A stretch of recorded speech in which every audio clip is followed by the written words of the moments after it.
ఈరోజు ఇంత చల్లని నీడలో ఉంటున్నాము అంటే మన సంస్థ 2002లో స్థాపించబడింది.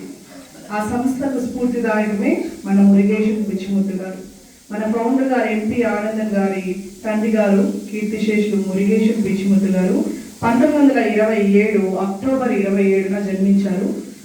తన తల్లిదండ్రులు ఎలాంటి కారణం వల్ల ఆయన అనాథగా వదిలేస్తే వీధి బాలుడుగా ఉంటూ ఒక్కొక్క ఇంటిలో కొన్ని రోజులు ఉండి వారు పెట్టిన ఆహారాన్ని తిని ఒక వీధి బాలుడుగానే ఆయన విద్యను అభ్యసించాడు. ఆ విధంగా ఆయన చదువుకొని ఎలక్ట్రికల్ ఇంజనీరింగ్గా శ్రీశైలం డ్యాంలో విధులు నిర్వహించారు. మరి ఆయన డైరీలో ఆయన రాసుకున్న వారి తల్లిదండ్రుల పేర్లు మురుగేశన్ గారు, మునెమ్మ గారు, వారి సంతానం ఈయన. మరి ఆయన మంచి చదవరి, కానీ పరిస్థితులు అనుకూలించకపోవడం వల్ల ప్రతి ఇంటిలో ఆయన వారాల అబ్బాయిగా, వీధి అబ్బాయిగా ఉంటే జీవనం కొనసాగించారు. ఆయన పట్టుదల, కృషిని చూసి ఆనాటి కాలంలో మిలిటరీలో విధులు నిర్వహిస్తున్నటువంటి సదాశివన్ గారు 1951లో భాగ్యలక్ష్మి అమ్మనిచ్చి వారి పెద్ద కుమార్తె నుంచి వివాహం చేశారు. అలా ఆయనకు 7 మంది సంతానం.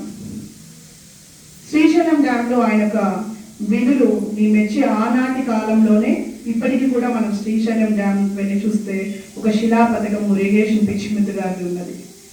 మరి ఆయన కృషి పట్టుదలానికి నిదర్శనగా ఆయన పదవి విరమణ తర్వాత ఆంధ్ర రాష్ట్రంలోని సిటిఎంలో వచ్చి నివాసం ఏర్పరచుకొని అక్కడ జీవనం గడపడం. ఇది చిన్ననాటి నుంచి చూసిన వారి 4వ సంతానం మన ఎంపీ ఆనందన్ గారు, ఫౌండర్ గారు. ఎలాగైనా ఇలాంటి పిల్లలు ఉంటే మా అందరి పిల్లలు వాళ్ళ తండ్రిని చూసుకొని వారి కోసము ఒక ఆశ్రమాన్ని ఏర్పాటు చేయాలన్న ఉద్దేశంతో 2002లో సంస్థను స్థాపించి ఆనాటి నుంచి 2019 వరకు గ్రామీణ ప్రాంతాల్లో చిన్న చిన్న కార్యక్రమాలు, ఆరోగ్య కార్యక్రమాలు, పరిసరాల విజ్ఞానం, పేద పిల్లలకు బట్టలు, ఇలాంటి విద్య, వైద్యం, ఇలాంటి చిన్న చిన్న కార్యక్రమాలు చేస్తూ 2019లో కేవలం 5 మంది పిల్లల కోసం స్థాపించబడింది చైతన్య స్వచ్ఛంద సేవా సంస్థ, అనాథాశ్రమం మరియు పునరావాస కేంద్రం. 5 మంది పిల్లలు నేడు 2025కి 90 మంది పిల్లలు ఉన్నారు.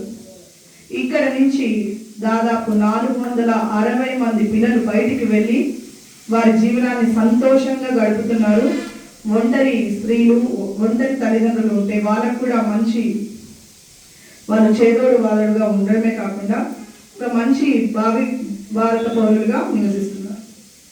మరి అదేవిధంగా 2016లో వారి తండ్రి జ్ఞాపకార్థం ముత్తు ఇంగ్లీష్ మీడియం స్కూల్ను స్థాపించి నేడు ఇక్కడ 9వ తరగతి వరకు ఉపాధ్యాయుల ద్వారా మంచి కార్పొరేట్ విద్యను అందిస్తున్నారు. అలానే నిరాధారానికి గురైన ఎంతో మంది అవ్వతాతలను చేరదీసి వారిలో వారి తల్లిదండ్రులను చూసుకోవడమే కాకుండా వారి చివరి దశ అంత్యక్రియలు కూడా చేపట్టారు. ఈ మధ్య కాలంలోనే రమణ గారు కాలమయ్యారు. ఆయన యొక్క అంత్యక్రియలు కానీ మన సంస్థ ఫౌండర్ గారి చేతుల మీదుగా జరిగింది. అదేవిధంగా నిరాశ్రయులకు గురైన అనాథ బాలికలకు